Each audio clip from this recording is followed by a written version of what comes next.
नमस्कार साथियों, मैं सुभाष बिश्नोई स्टडी विद सीप के इस यूट्यूब चैनल पर आपका स्वागत करता हूं। आज अपने पास सभी के पास में एक अच्छा अवसर है। इस अवसर पे मैं आपसे थोड़ी सी बात करना चाहता हूं कि किसके पास में कौन सा अवसर है और अगर इस अवसर का सदुपयोग करें इस समय के अंदर तो अपन कहां से कहां पहुंच सकते हैं और क्या से क्या बन सकते हैं। मैं शुरुआत करता हूं एक छोटी सी कहानी से। एक विद्यार्थी था जो फौज की तैयारी करता था, उसको सेना में भर्ती होना था।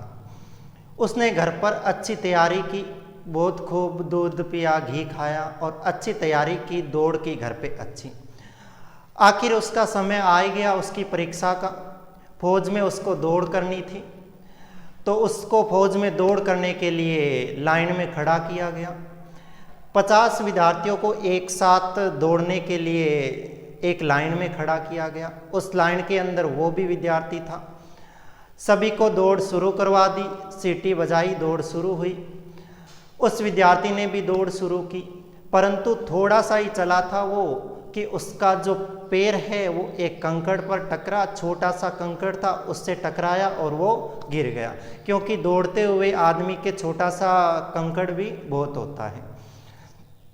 वो उस कंकड़ से टकरा कर गिर गया तो देखा कि सारे के सारे जो विद्यार्थी दौड़ लगा रहे थे वो उससे कई गुना आगे जा चुके थे। नॉर्मली अपन जानते ही है कि है ना, एक कदम भी अगर रुक जाए तो साथी कितने आगे चले जाते हैं। तो वो चले गए तो वो वहीं पे बैठा बैठा रोता रहा। थोड़ी देर बाद में सेना का एक अफसर आया और उसने पूछा कि भाई बेटा क्या हो गया तेरे, तू रो क्यों रहा है। तो उसने कहा कि मैंने इतना समय हो गया, मैंने अच्छी तैयारी की, घर पे अच्छी प्रैक्टिस की मैंने दौड़ने की, और आज मेरा इस कंकड़ से पैर टकर के और मैं गिर गया। अगर इस पत्थर से नहीं टकराता मैं तो आज मैं इन सारों से दौड़ में फर्स्ट आता। तो उस अफसर ने कहा कि इतना ही अगर विश्वास है तुझ पे, तुझे अपने पे, तो मैं तेरे को मेरी नौकरी की रिस्क लेके एक और अवसर देता हूँ। क्योंकि आप सब जानते हैं सेना की भर्ती के अंदर एक बार कागज़ जमा हो जाने के बाद में वो उस भर्ती के अंदर जो उस समय चल रही है उसके अंदर दोबारा से दौड़ नहीं लगा सकता। चाहे वो पहले राउंड के अंदर ही बाहर हो जाए, चाहे वो एकदम प्रवेश द्वार के पास में आके ही बाहर हो जाए, उसको दोबारा नहीं दौड़ाया जा सकता। उस अफसर ने अपनी नौकरी की फिक्र किए बगैर उसको एक और अवसर दिया। उसको कहा कि मैं तुझे एक और अवसर देता हूँ, तेरे को जो कुछ करना है वो कर ले और इस दौड़ को पार कर ले।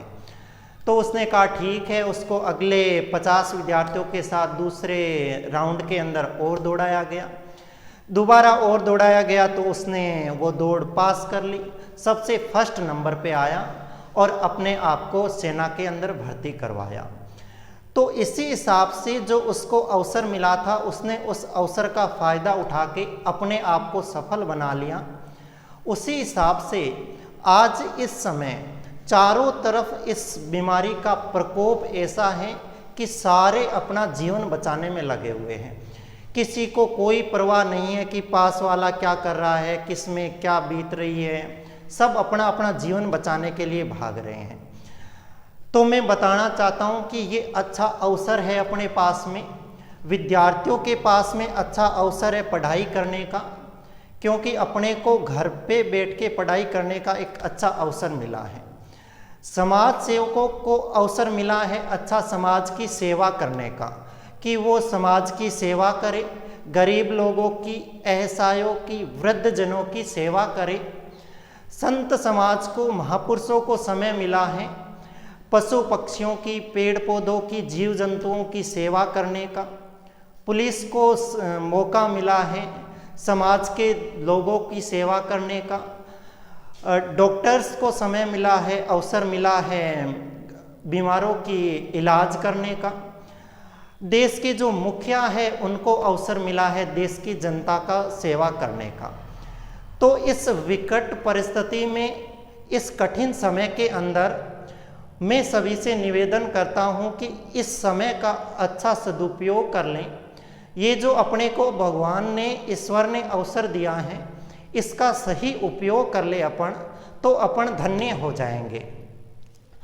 जो इस अवसर का सही सही फायदा उठा लेगा वो एक दिन सफल जरूर हो जाएगा, परंतु जो इस कठिन समय के अंदर, इस विपरीत समय के अंदर लोगों को परेशान करके लोगों को दुखी करता है, वो पता नहीं आगे जाके क्या बनेगा और क्या उसकी स्थिति होगी।